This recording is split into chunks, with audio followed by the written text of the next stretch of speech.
Students, আজকে সংবিধানের বেশ কিছু ছোট প্রশ্ন দিচ্ছি।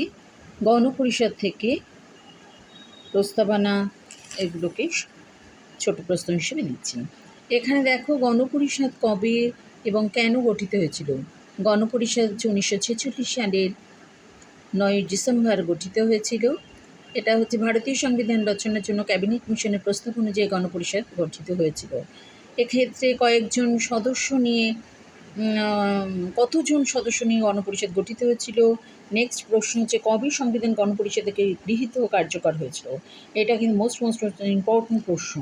এটা হচ্ছে 1949 সালের 26শে নভেম্বর এটা গৃহীত হয়েছিল, আর সংবিধান কার্যকর হয়েছিল 1950 সালের 26শে জানুয়ারি।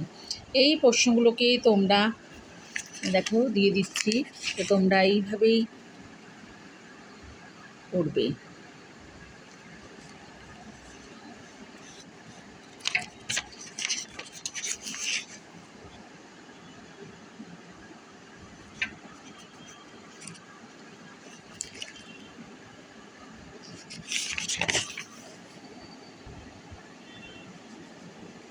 ক্যাবিনেট মিশন কি? সংবিধানের মৌলিক কাঠামো বলতে কী বোঝো? সংবিধানের কোন ধারায় জম্মু কাশ্মীরকে বিশেষ মর্যাদা দেওয়া হয়েছিল? ইম্পর্টেন্ট প্রশ্ন। সংবিধানের যে নতুন রাজ্য সৃষ্টি ও নতুন রাজ্য অন্তর্ভুক্তি সম্পর্কে কি বলা হয়েছে?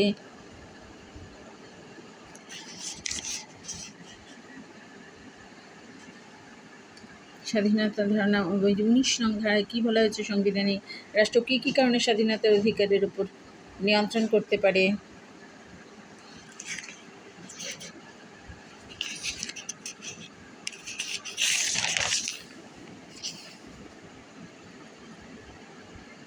সংবিধানের 32 নং ধারা ও 226 নং ধারায় উল্লিখিত লেখক শব্দটির অর্থ কী এবং লেখক কত প্রকার? মোস্ট ইম্পর্টেন্ট একটা প্রশ্ন।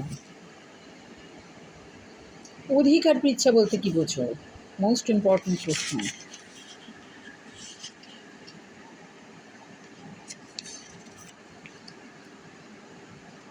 কেন্দ্র তালিকা, রাজ্য তালিকা, যুগ্ম তালিকা, অবশিষ্ট ক্ষমতা। কেন্দ্র সরকার ভোগ করে এমন দুটো কর বা কেন্দ্রীয় আয় দুটো উৎস। রাজ্য সরকার ভোগ করে এমন দুটো করের নাম। কেন্দ্র ও রাজ্যের মধ্যে বণ্টিত দুটো করের নাম। আন্তঃরাজ্য পরিষদ কত নং ধারা অনুযায়ী? 263 নং ধারা অনুযায়ী। অর্থ কমিশন 280 নং ধারা অনুযায়ী। সরকারিয়া কমিশন মোস্ট ইম্পর্টেন্ট একটা প্রশ্ন। পরিকল্পনা কমিশন, জাতীয় উন্নয়ন পর্ষদ,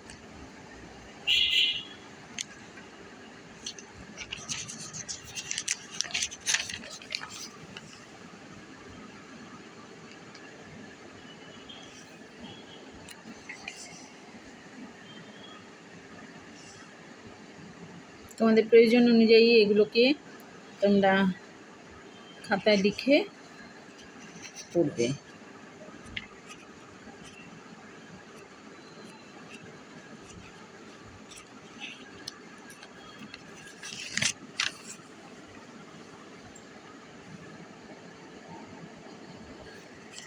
সমস্ত ছোট প্রশ্নগুলোকে তোমাদের দিয়ে দিলাম। অর্থ বিল সরকারি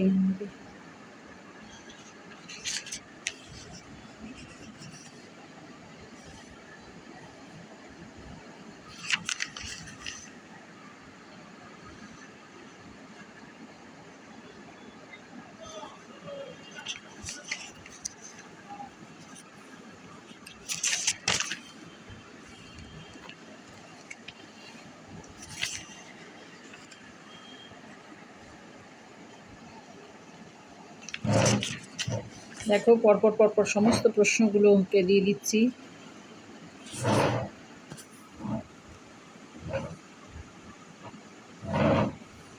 ফাউন্ডেশন কোর্স কি?